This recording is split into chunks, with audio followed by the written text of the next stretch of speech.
Good evening, everyone. How are you doing? Hey, Tawana. Hey, KB. Hey, hey, hey.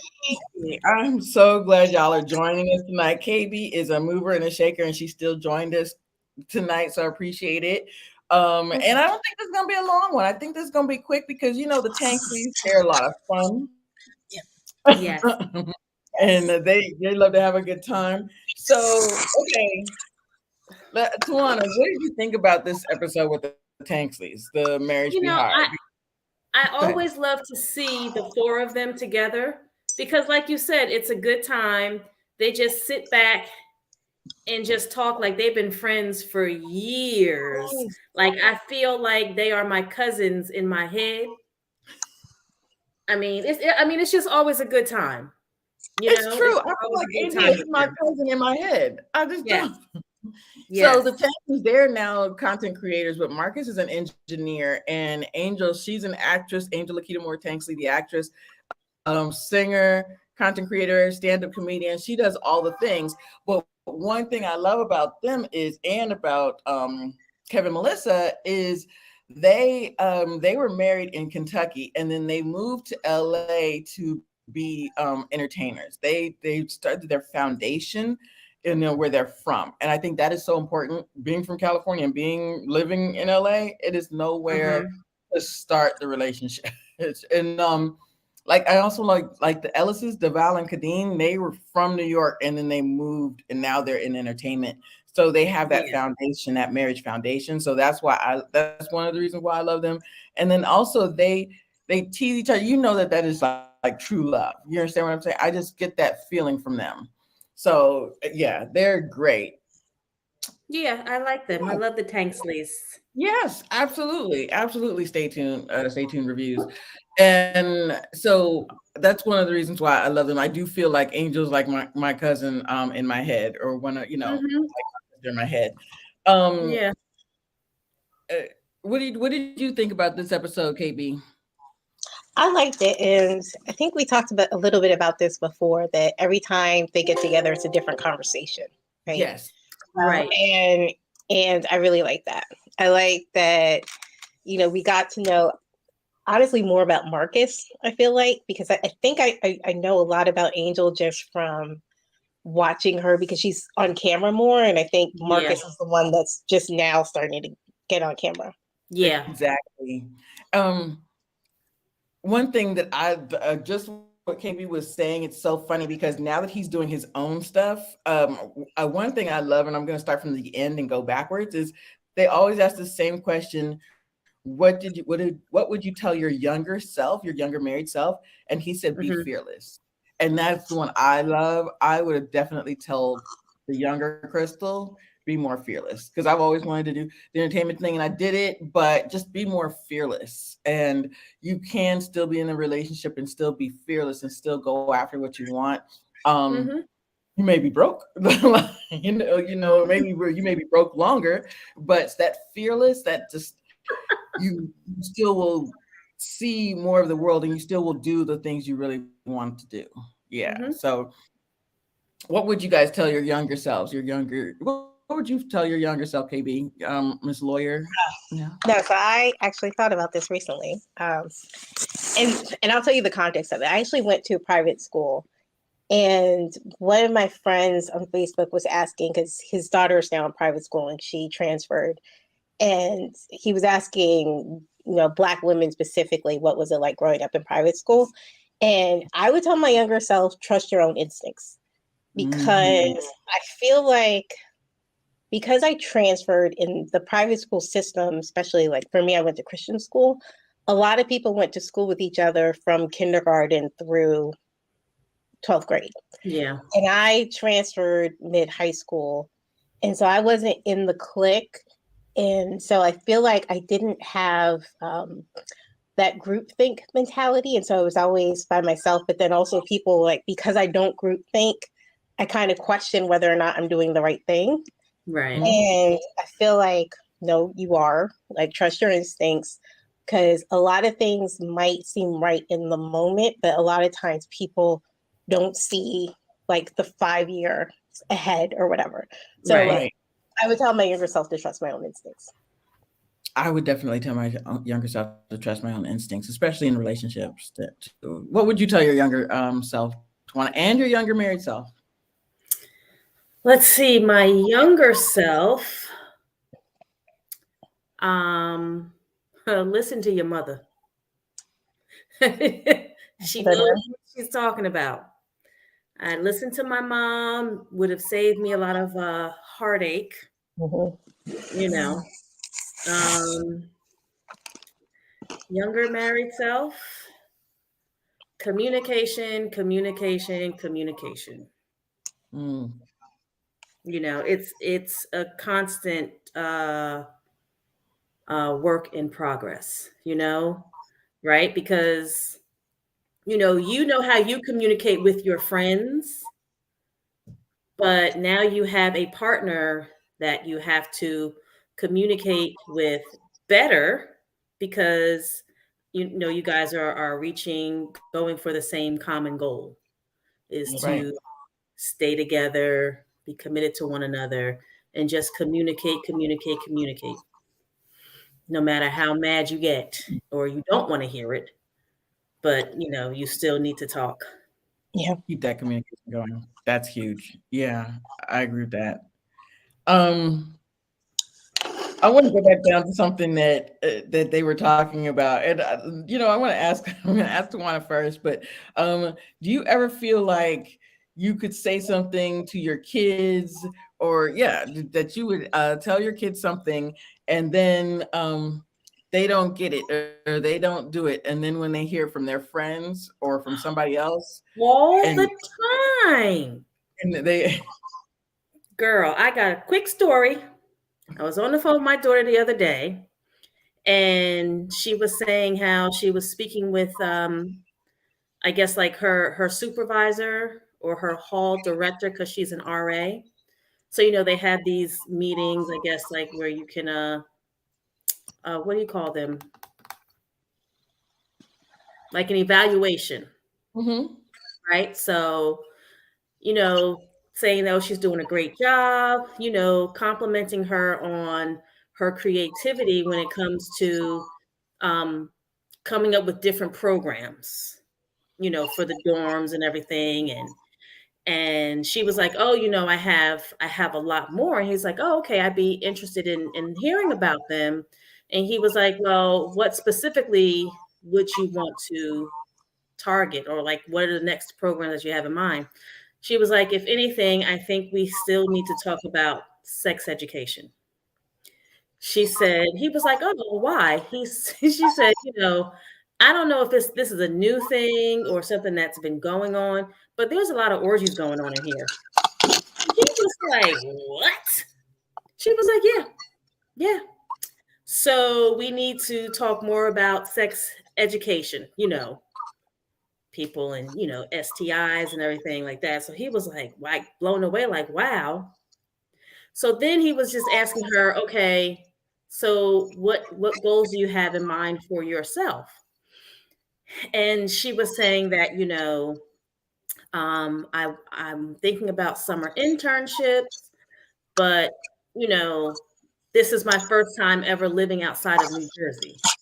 So, you know, I'm a little apprehensive or whatever. She was like, "You know, now that I'm going to school here in North Carolina, I'd like to stay, you know, for school and internships." And he was like, "No." He was like, "Don't do that." He was like, "Broaden your horizon." He was like, "You can always tell when people choose to stay in their environment to learn versus them going out elsewhere to branch out and then come back." And he was like, "You know, it opens up your mind more. Like when you go to other places. I mean, even if it's in North Carolina, but it could be another school in North Carolina that you're doing internship."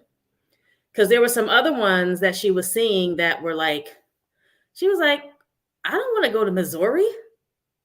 I was like, well, I mean, you coming back, but I mean, it's during the summer, or Okay. somewhere in California or whatever, different programs and everything like that. And she was like, oh, so, I'm thinking about doing that. I said, I can remember somebody having that exact conversation with you. Don't Did you know- pigeonhole yourself. Right. Expand. And she's like, I know. Oh, okay. Now you know. I'm glad you heard it from someone else. Someone else. And I want to get back to this orgy conversation. Did the man like? listen, I didn't want to hear anything about it. I was like, oh, next. That's what he said. No. He was just like, really? And she's like, oh yeah. I said, oh my God. Does she know what orgy is? Like, apparently she does. So I don't know, like they have, oh my God, look at this. The man. I was like, what? Wait, we need to catch these people that are doing this. Listen, I don't know how she finds out, but maybe in passing, or she may hear people talking about it. And I was like, oh, okay.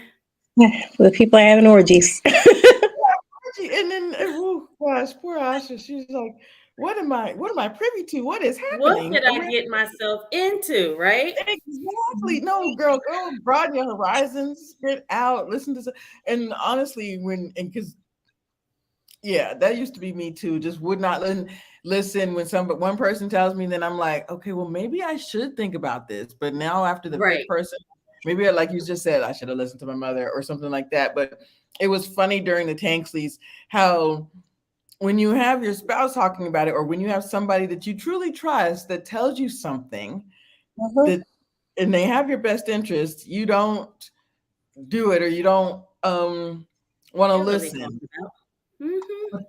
But then when somebody else says it, and it was so funny because Angel being the expert, she's the one that's been in this industry for a long time, and now he's now no longer working a 9-to-5, and he's gotten into this new industry. He wants to do everything himself.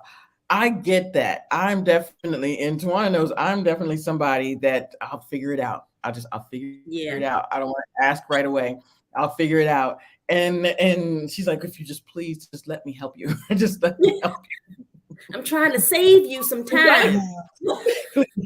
And I just let me do this for you. Let me love you this way. Let me help you.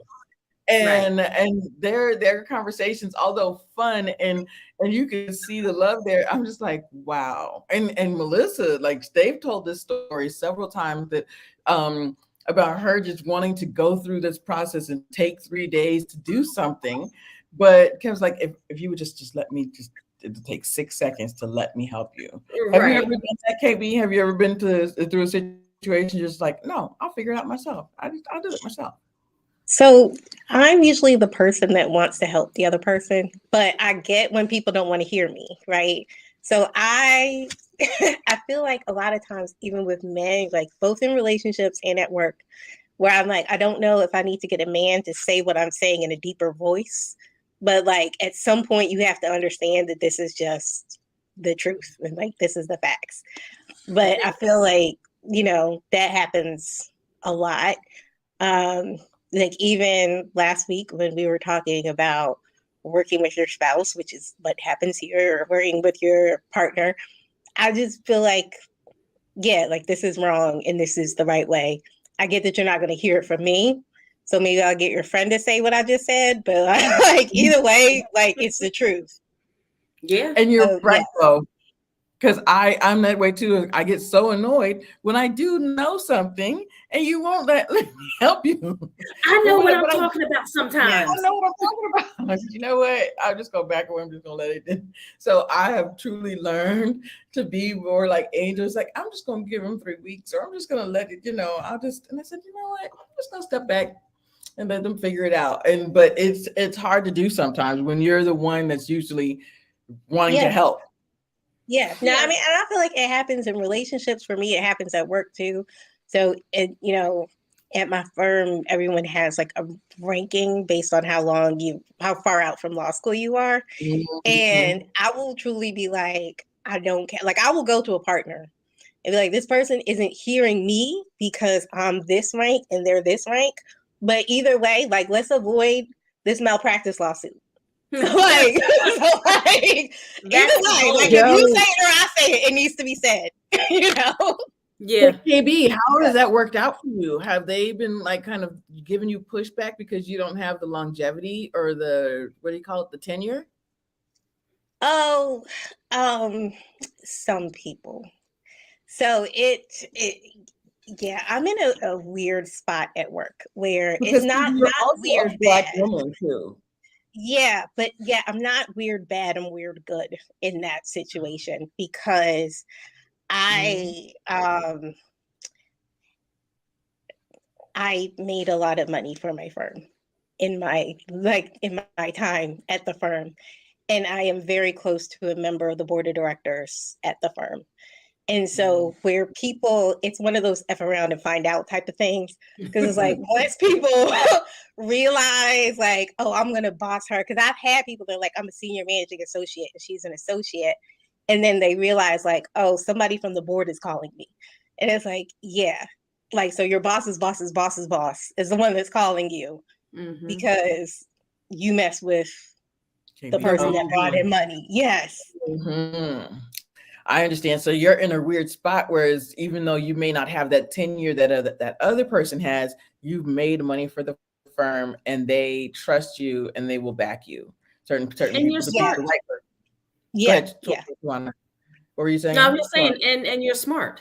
Yeah, but Yes. I think also because I don't like that goes back to me not group thinking, right? Like I feel like one thing I have is the gift of discernment where I like watch situations and I can figure out who the real troublemaker is in the situation. And I really have like with that board member, like not even the board member, like with the board, because I do meet with the board of directors regularly because they ask me questions about, because I'm like, I get that you're on the board, so you can't see, like, like a lot of times the CEO makes decisions about the firm, but they don't get to see how that plays out, in the workforce. And I'm like, yeah, like you did that and that's not getting implemented at all.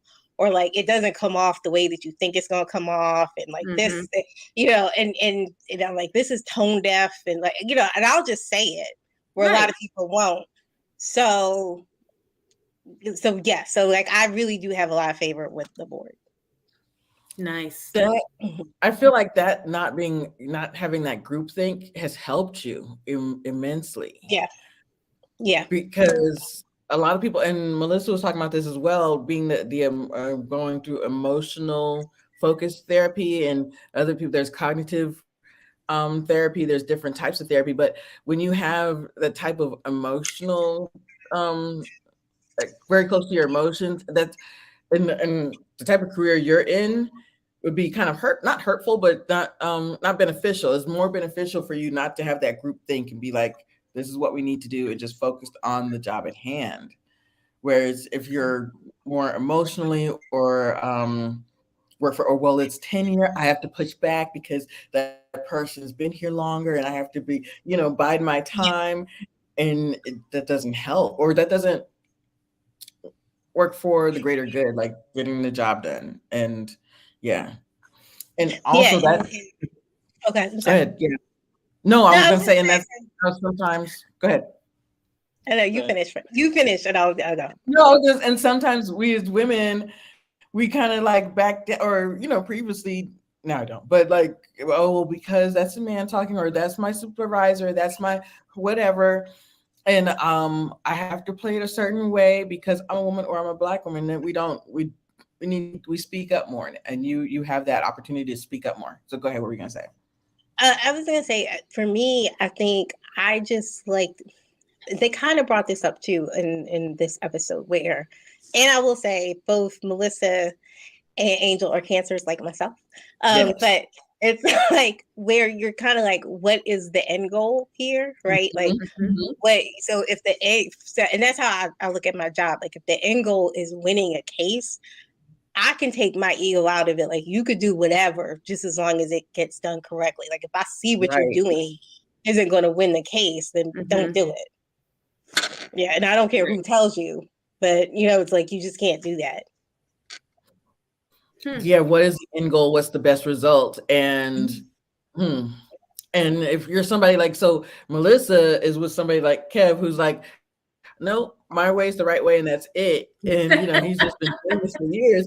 That's hard to do. You have Yes. to juggle it. Like, you know what? Yes, I see that you do. You know a lot of things, and you do things very right a lot of times. But let me do this way, and that's kind of difficult to do. That's really interesting. That's the end result. If that's going to win the case, if this is going to get the job done, do it my way. That's Yeah. really, really interesting. Mm-hmm. Yeah, but Yeah, a lot of times people just don't accept it because you're the one that's saying it, and right. yeah, it's weird. Yeah. Because you're the one that's saying it, and if you was being said by someone else, and I've had to do that, and now, because now I'm in a different career, and it's so funny. I was talking to Tawana about this yesterday, that there's less people like me in my new job, and I was like, oh, maybe I won't say anything, maybe I'll like not speak up too quickly. And I said, just sit and watch. And I said, no, if I have an idea, if I have an opinion, I have to speak up. I have to show who I am. Yeah, you do. Absolutely. Because if you don't, then you just have to take initiative and speak up when the time is right, and not being an overthinker. Okay, KB, are you an overthinker? Absolutely. Yes. Not because you're a lawyer, but are you I've always been an overthinker. My friends always told me that. Yes. What about you, Tawana? I think I'm in the middle. Like, I have most of the time I'm impulsive, Mhm. and it's like, well, I'll figure it out later.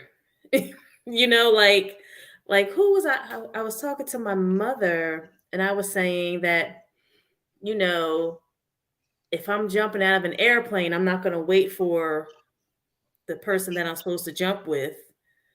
I'm just going to let's go.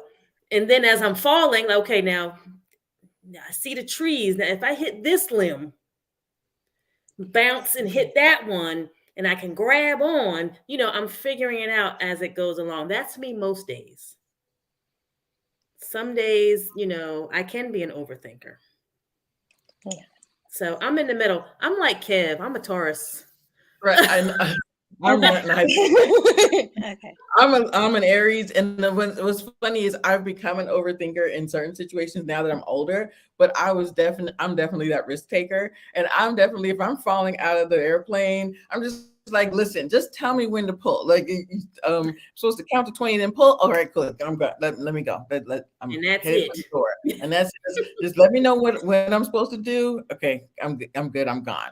And now, like in relationships, and like my past relationship, yeah, I overthought, but I should have overthought. You know what I mean? It was that the Listen instincts. to your gut. That's your instincts. Yes. Those Mhm. instincts that I should have just been listening to, and that's when I was just overthinking, and I was like, I should just, whatever I'm thinking about is what is going on.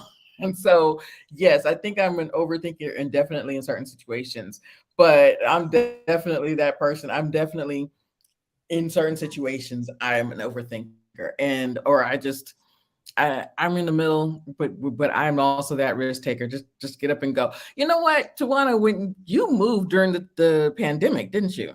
You moved. I moved towards the tail end, like 20. Wait a minute. What this is? Oh yeah, I moved this year. I So you moved this moved year. 2020. I thought you moved 2021. How was that? That's a huge transition, because New Jersey and Atlanta are two different things. That they are.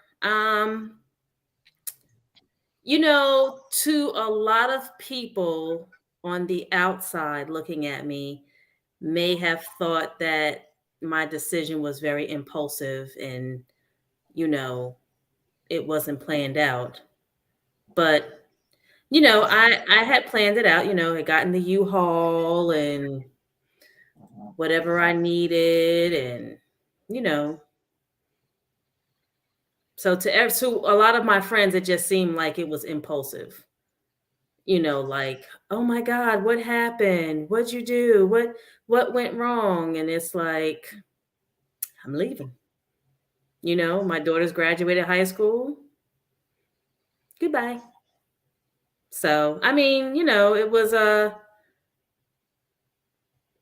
I would say it was like a year and a half in the making, Okay. so No, my dog is acting up down here, so I muted myself and then I start talking. Yeah. So I don't. Did y'all hear it, KB? Did you hear something? No. I don't know. They can hear me, or they can hear her. But anyway, so because to me that's a huge transition, and they talked about that on the show about that. Transitioning into a new situation or during the pandemic, how when you're in one life situation and then you have to jump from another. And although your transition, like you said, was a year and a half in the making, mhm. it still is a huge transition for you. And you Oh, still, yeah, it's still a huge transition. I mean, you can plan things out, to the T, but just getting to a new environment, and having to get used to other people and the different lifestyles, like how the traffic flows here in Georgia. And, it's a and lot. Marcus Yeah. talked about that a lot too, because they're from Kentucky and then they moved here. Yeah. And I don't think he talked about that on the show, but because he's like, it's just weird. It's just like dealing. And Mhm. honestly, when I moved here, that was a big transition for me as well. Even though I'm from the South, but I was raised in the West Coast. So, and then you move here, like, okay, the people are different, and how am I going to navigate this? But I'm Yeah. also, like I said, I'm get up and go, and I just figure it out. And people are whatever, if somebody doesn't like me, oh well. But it's different, and you have to, you know, be able to be flexible and get up and go. And same with you, because you moved from DC to Philly, but you're from Philly though, KB. And Yep. was that, but you have more family in Philly right now, though? Yes. Yes. But it's just I decided to permanent commute or permanent work from home, I should say. Yeah. Mm, Okay. that's good. See, to me, yes, yeah, I'm a soul food connoisseur, though, and to me, that is that was the trip for me, is the transition of navigating just the different people and how you're going to navigate that, and the type of person I am. Like, yes, I'm an extrovert, but he was saying, and like you said, it was so good to get to him, especially because if you're an introvert, and then during the pandemic, he was like, oh wait, I think I want people around me. I think I Yeah. want, Yeah. I'm yeah, an I think, introvert. yeah, Yeah. That goes with you my are. overthinking. I am very much an introvert. People don't recognize it because we're on Zoom all the time, but I'm in my house. Yes. Yeah. So even coming on here live, I will tell you this goes to my overthinking. You said it once. It took me maybe 3 weeks to be like, I think I want to join. Like, because I really had to sit and think about it. So that I overthink everything. Why does that go with your overthinking though? Being an introvert, I get that, I don't know, people don't know me, and I'm not sure that I want Because to I be don't out. want to be seen. This is my big thing. And when you meet my friend, you will know this. I don't want to be seen. My big thing is I always like to be the girl behind the scenes, so let everybody else be the In face the of spotlight. whatever. Yeah, I don't want anybody to see me. Don't look at me. Don't see my face. I'm just back here. I'm happy cheering other people on. I don't need to be the person. And yeah, during the pandemic, I became the person, but I don't want to be the person. That's my thing. Shout out to Kia Simone because she's also an introvert. She says she's an introvert, and I tease her all the time because she's also an author and she's also very much that extrovert. And it's so funny when you guys tell me this, that I'm an introvert, and I can see it, Kate, because you're a lawyer and that you're very much into research and you do those things. Mm-hmm. But it's so that's really interesting. And Tawana too, I feel like she's probably an introvert or an extrovert, but I think I pull stuff out of people. And so that's how we get here, and we start talking about everything else from our childhood to everything else. So I do appreciate that because it takes people time to adjust to these situations and to this arena, basically. And so that's something that that Tank was talking about as well, that I love, that he said, this has taken me a minute, that Angel really had to pull him that way. She had to say, look at the numbers, look at what you make working a 9 to 5, and look at what you can make, and really had to really analyze it and really say, oh, wait a minute, this might be a good idea for me. Yeah, this might be a fun idea for me, because if you are that extrovert, you know what, let me just go for it, let me just try it. But a lot of people that are those introverts, you have to overthink it. You have to think about everything first. It just helps in their process. So that's a really good point, because sometimes when you are that person, honestly, introverts need extroverts. Introverts need it, because you'll be sitting in the house all day, Kay. You'll be. I do.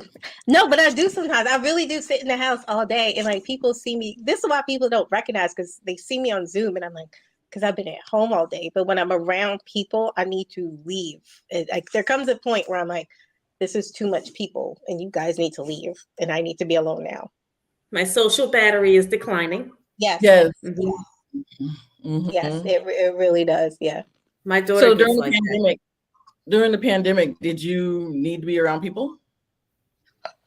It took me a long time before I needed people.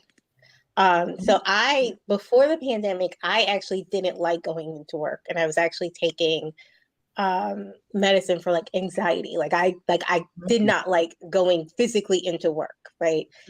And then I didn't have to go to work. So I was actually home before, when they were oh, this thing might come, and everything started being online. So I was still in school, and then all the classes started becoming recorded. And the second classes were recorded, I was like, I'm not coming in. So I had already set up to just be at home, because at work, we have the ability to work from home anyway. So I was like, oh, if I don't have to go to class, then I'm not leaving the house. Good. Yeah. And I was good. Excuse me, because I got to answer the phone. Is it a comfort level? Yes. So. Hello. Yeah. So I feel like there are a few different layers that I have processed, which to get completely deep in here. I was a sexual assault victim before, and I know once was when I was walking home from school. So it's being in public and stuff like that, it was always scary to me, and I recognized that was part of it, because it was I'm with these people. So even at work, I would always keep my door shut, and I wouldn't want people to randomly come up with me, and I recognized it was I was holding so much in because I was always waiting to be attacked. Right. And when at home, I'm oh, I get it. I'm here, I can control this. I got relaxed, from home. And then I didn't want to go back into work, because I'm it's going to be the same thing that I just left. I don't want to be around all those people. But so that's how I got really super comfortable being at home. And then it got hard for me to want to go back. And that was part of how I got in the spotlight at work, is because at least I still had compassion for the people that had to go into work. And we had this one Zoom meeting. It was a town hall Zoom meeting where, again, my introvert self did not want to speak, but I had to speak. And then people realize like, oh, she's like a good advocate. Because what I was saying, what a lot of people didn't recognize is if you were watching the news and you were watching the George Floyd protests, they were happening in DC, specifically on K Street, which is where a lot of law firms are. So a lot of law firms were saying like, you know, Black Lives Matter and all, like people cared. However, we still had people going in from the mailroom. And I said, did you, like when you recognized that Black Lives Mattered and you wanted to care, the first stop was the Black lawyers, but then you never stopped to check the staff who you're forcing to come into work. And I was like, you check on me and I'm at home, but I'm worried about the guy that's picking up the mail every day. Right. And I had to say that, and it was in front of the CEO, like the board of directors, the HR director. And I really was just like, why are you calling me? Why aren't you calling them? Like, because why, like if Black Lives Matter, do they only matter because they have a billing rate? Because like these people go into work every day and they are just young Black men going into work in the middle of protests, and you've never stopped to ask them, are they okay? Mm-hmm. And after I said that, we found out that one of the guys in the mailroom had actually gotten shot by a rubber bullet from the police leaving work. But like, you never stop to think about it. And I said it, and I was the only one that thought it, I guess. And that's when the board were really like, we need you to speak up more. Wow. So that is so interesting because you are an introvert and you've been home. Did they ask you to speak, or how did that come about? They just so this goes they were calling into you. They did nope. This was it was an open forum, and I thought about it. Because it was on my heart, and I thought about it. Overthinking. You're overthinking.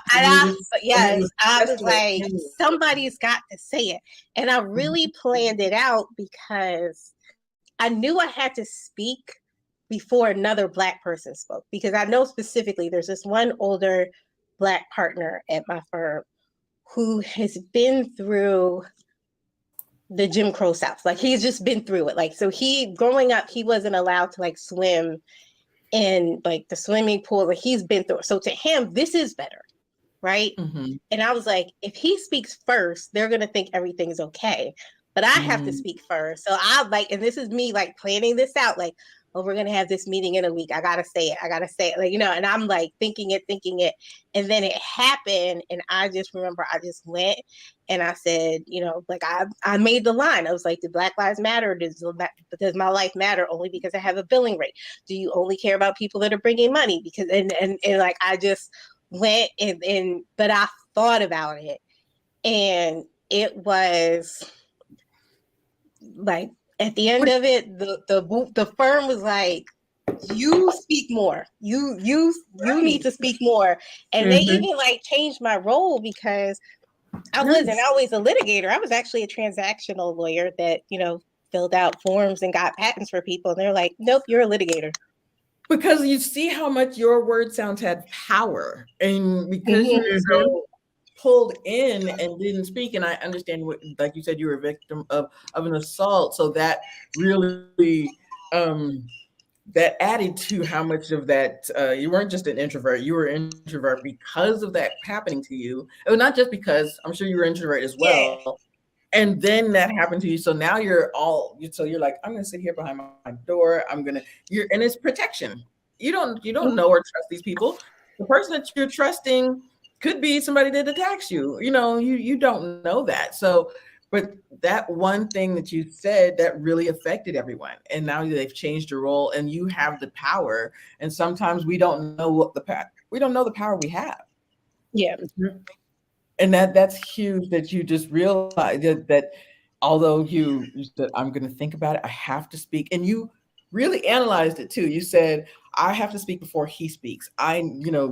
This person has the power, but if I don't say something first, everything's fine. They think it's great, but it's not Yeah. great. Those young Black men that are going in the mail room and those everyday workers, those are the ones that you guys should be worried about. Me, I can work from home, but that's hard to and you really have to think about like what are we saying and how are we saying it, and the fact that you really did analyze how I'm going to say this and that I have to speak first, that's huge, KB. I really gotta like commend you for that, because there's so many people that just overanalyze and worry to death, and things are happening around them, things are happening and going on around them, and they don't speak up, and that little thing that you said made everybody say, oh wait a minute, she's making a lot of sense. That's so. Wait a minute. Did the other guy, the guy that came from the Jim Crow South, did he actually speak up after you or no? They're like, okay, meeting He adjourned. did. He did. And I love him very dearly. He's like my uncle at the firm. So I won't say his name, but like I love him. But we've talked about it, and like we talked about like microaggressions, but in his mind there's no such thing as a microaggression, which is why I knew he couldn't speak first, right? Like I was Right. like, you cannot speak first, like I have to speak. But when after I said what I said and I went through and I like, again, can't go like word for word like what I said, but it was like I've described like how hard it was, like because in my mind, and even now I still feel passionate about it, they went like, we basically sacrificed these Black men to go in during COVID, right? Like, so already you're going in during a pandemic. You're fine. You have to go into work. And then I'm watching the news, and there was so the day after, or like the day I said it, there was a tank parked outside of our building. Like there's a photograph of a tank outside of our office building. I didn't know that before I said it. Okay, before I brought it up, I did not know. I just knew that it was like a recipe for disaster, that I'm watching the news every day and I can see these protests on K Street specifically. And I know that these men are going into work. And I was like, but you called me, right? And so like I just knew I had to say something, right? Like so when I finished saying everything that I had to say about like how bad this was and how would you feel if you were them, and then like the firm doesn't even check on you, they check on me and I'm at home. Right. And he got up to talk and he started crying. Like, so the partner that I was worried about, when he started talking, he started crying and saying that it made him remember growing up. Being And a young Black man. yes. Wow. Wow, that's powerful, because then you start to remember being a kid, a young Black boy that age, and he's like, oh man, your words have a lot of power, and we have the power to affect change. You had the power to affect change. Yeah. So after I said that, they actually wound up, I think they made them go home early. So all they had to do was just get the mail, and basically they left at lunchtime.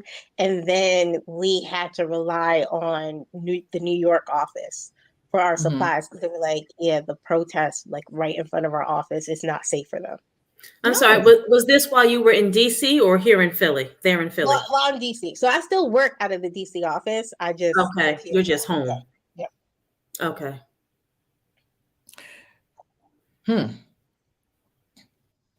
I'm sorry, I had something and then I lost it. I lost it. Go ahead. It's okay. No, the office is in walking distance of the White House. So when there are protests and stuff, it's like our office goes on lockdown too. It should. But it should, absolutely. And they're working. So you have the I don't want to say lower level, but they're the ones that they worked through COVID. They worked through COVID because, and they're doing their, hourly work, but they're checking on you who's at home, and you don't have to check on, well, not have to check on me, but these young Black men are the ones, and women are the ones that you should be checking on. They want to, be a part of society as well. That's really good. Yeah, no, because Honestly, what a lot of people do, like what a lot of companies did at that time, and especially like in DC, because like I know DC a little bit well, is a lot of companies were like, I'm gonna donate money to Howard, right? And I'm like, oh, everybody donates money to Howard like that, but like you still have Black people here that you are putting in danger, like that. That's kind of performative if you still Right. don't care about the people that actually work for you, right? right. And if that was a lot of what was happening, I was like, I don't think you recognize how tone deaf this action is No. based on what you're doing to your own employees. Yeah, Do you because think a lot? they think that, okay, well, we'll give them money that will, Mm-hmm. make everything go away, but what we want is to be treated equal. Mm-hmm. And either they're not getting it,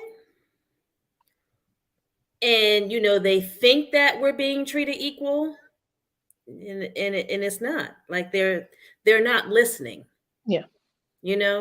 They see these things that are happening in our protest, and then we're labeled wrong.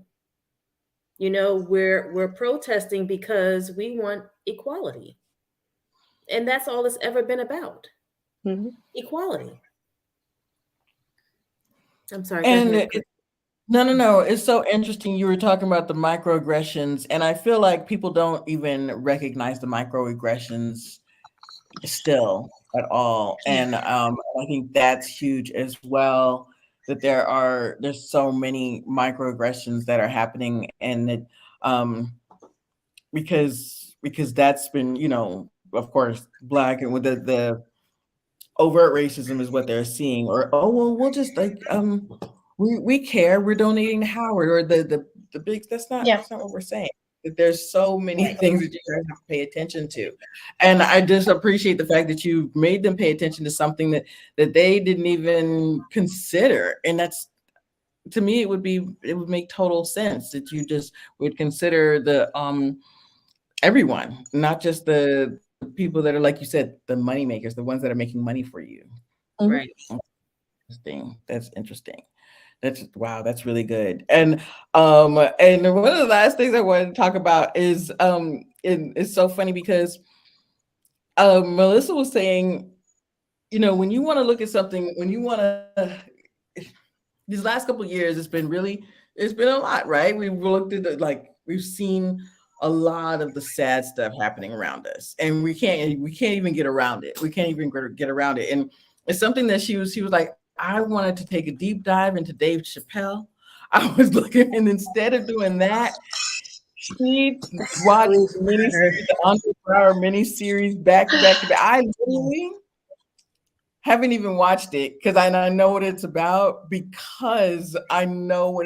and I said, I'm going to be in here, and I'm going to be just in here stuck bawling, and cannot, because I love movies and stuff and documentaries.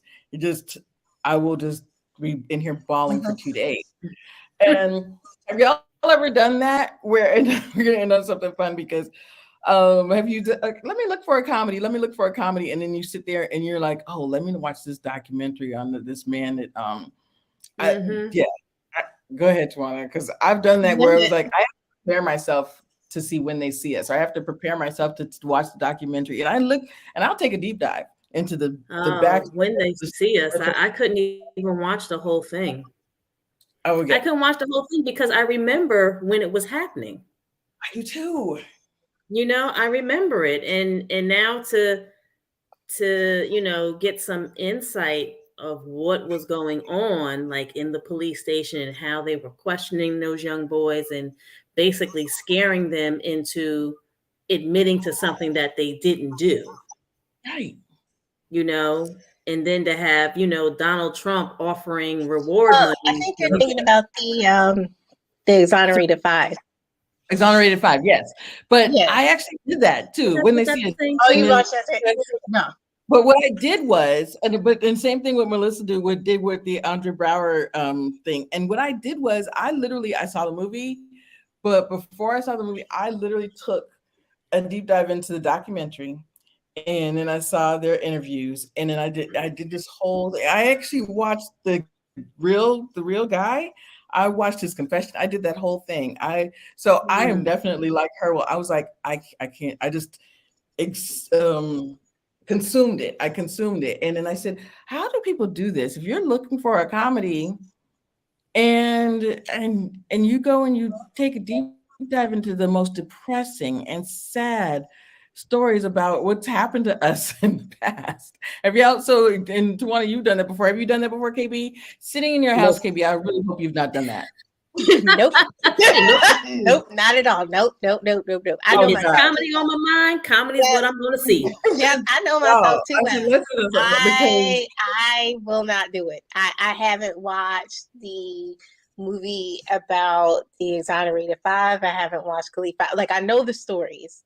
I haven't watched it. I'm not going to watch Will Smith's new Slave movie. Like, I don't have another slave movie in me. Like, I no. Yeah, I get it. Because, and honestly, when you're with somebody that just wants to talk about their feelings all day, I said, gosh, how does she do that? How does she, and I remember they were doing something with Tony Baker, and they were having a party with him, and he didn't want to go home. So she said, they sat up for another hour and talked about his feelings and talked about after his son died. And I was like, how do y'all do this? It's just depressing.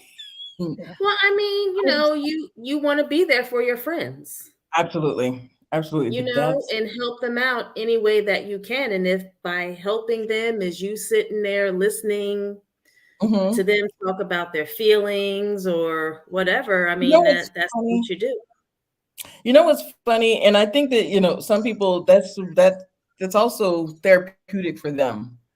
Therapeutic for them. And there are people that are just that type of person that they need to, and yes, crying is a healthy emotion, but there are some people that it's therapeutic for them to get that out and to sit there and listen to, and watch documentaries and but I just feel like, they're really therapeutic for her as well. And you're with, like, for instance, she does this, but Kev does not want to do this. And I'm like, that's really interesting that they'll sit there and he's like, let's talk about your feelings. Let's have a glass of wine and talk about your feelings. He's like, I can't do that.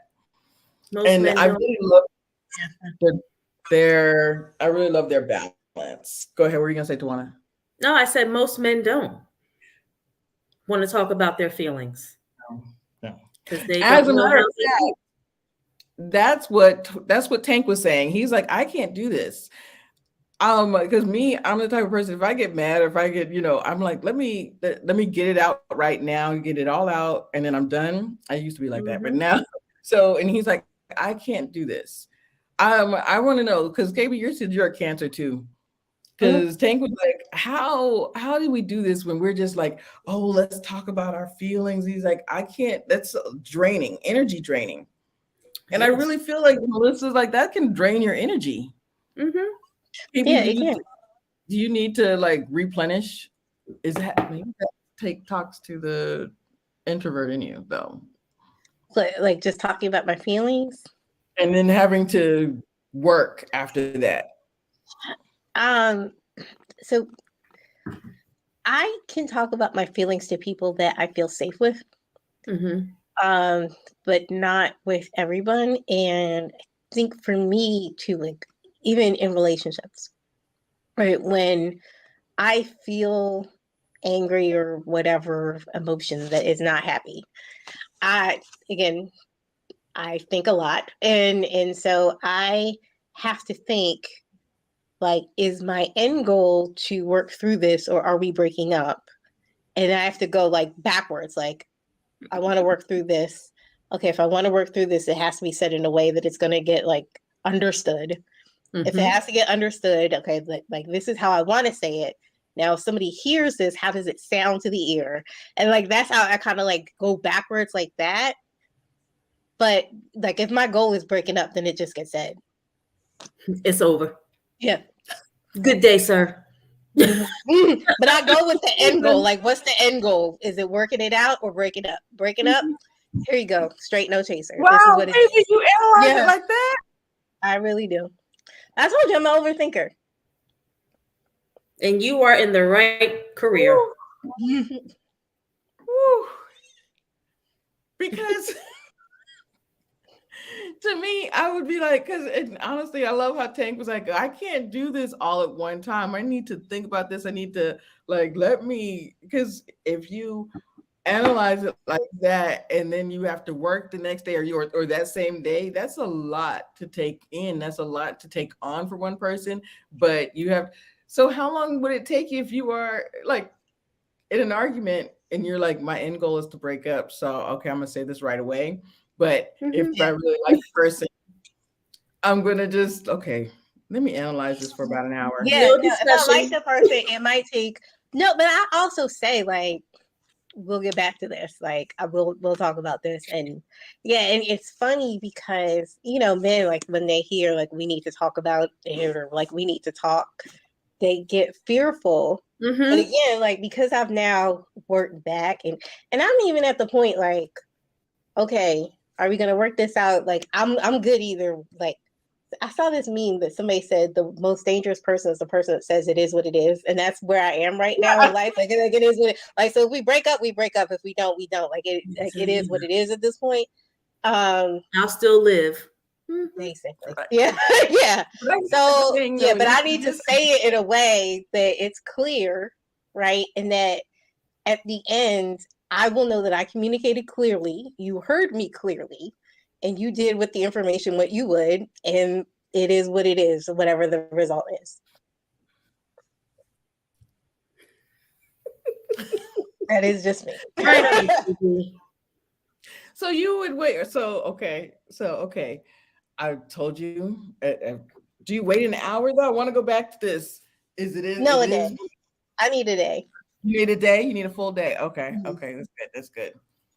Do you my dog's about to Tawana, what about you? Do you wait? For what? Gonna happen. Do you let the person let me get my thoughts together. If you're mad, do you just say it or do you need a day as well? So I probably need a day. Not probably, I do. And it depends on what the discussion is about and if it's heated or not. If it's heated, I have to step away because I'm going to say some hurtful things that I mean in the moment, but wouldn't necessarily say to you just on an average day. So I tend to withdraw. Like, you can say what you want to say. All right, I need to process because I need to hold my tone because it's not nice sometimes. Depending if you piss me off or not. If you piss me off, I'm coming at you with the Chinese stars. Not the Chinese stars. I definitely used to be. I'm gonna say it right now. I need to say it. Be mad, and I'm done. I'm no longer mad. Give me. But quite recently, I'm like, you know what? Let me wait because I Let me know think that about this. Let me think about this. Let me not shoot with all the venom. And I remember Melissa. That's one of the things that Melissa was talking about today as well. That it's going to come out like this if I say it right away. And Exactly. they've talked about this before on their other shows. Is that Kev? They're very churchy. They've always been so churchy, right? That Kev always, well, let's not go to bed mad and stuff like that. She said, no. It's a better idea that we just go to bed and sleep on this. And I appreciate that she's like, because of therapy, I feel like Melissa and the Tanksleys too is like, because of therapy and because you know what, it's best that just we wait on this. So I definitely now I'm definitely that person. Yeah. That's really all we had today, y'all. Yay. That was fun. That was fun. And then KB hit us with some jewels as always. I really want to I want to thank her for coming. Because we talked about some of the things that have happened in the last 2 years, and also because She be who's a litigator, as she said. Wait a minute, last question. So they moved you from you were doing research into litigation? Oh, transactional. So so the way my path to being a lawyer was, I started off being a scientist, and then I went into patent law, which is basically a scientist that works, a lawyer that works in science, right? Like, so that's essentially like the law of getting patents for like pharmaceutical companies. That's what I was doing. And after the pandemic, like after I started talking, they were like, no, she shouldn't be transactional. She should be a litigator. And so they put me on the litigation team. Okay. How was that transition for you? I loved it.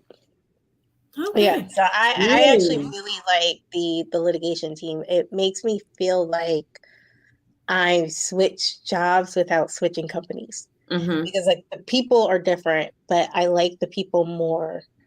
Well, yeah, I like the people more because I feel like I'm more respected within that group. Because in the patent group, like we're all the same. We're all introverts. Nobody really talks to each other. In that group, like they really do. Like, well, because like we're all scientists. Like scientists are Right. always introverts, right? In this group, they really are like. So, what do you think? Like, what is your assessment of this situation? Like, and because I came from that patent law, and I do have the science background, and on a lot of the litigation teams, I'm the only scientist on there, but the things that we're litigating is technical. Okay. I work a lot with the experts who are also PhD scientists, right? And so like my opinion of the situation gets valued in a way that it wouldn't have before.